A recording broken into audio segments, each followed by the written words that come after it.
Today I'm making a short video. Actually, I made a video previously where I showed how you could use Paint 3D using the Magic Select feature to create a transparent background. Once you use the Magic Select, you can go through the steps, and when you're done, you can save the image with a transparent background. That's how easy it is in some cases.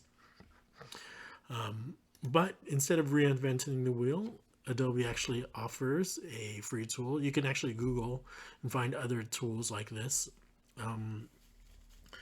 If you don't want your images saved onto the interweb, i.e. onto some cloud server, because that's what will probably happen when you use this.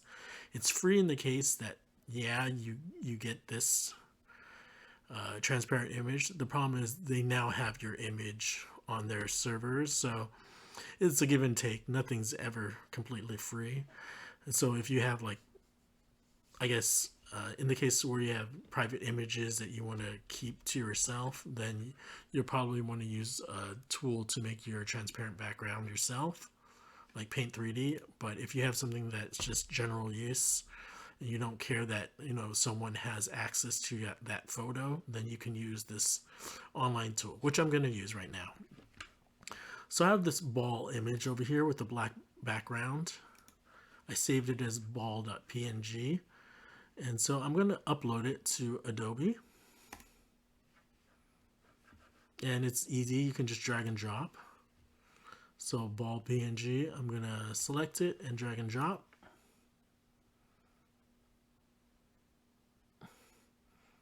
And that's it. It was able to create an image with a transparent background.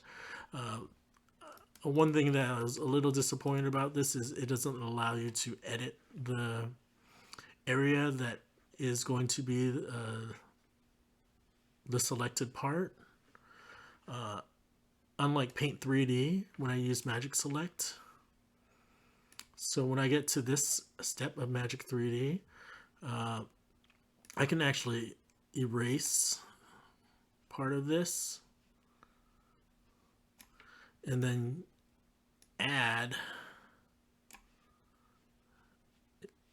technically add a section of it. I'm not really that great with this tool, but at least I have that option where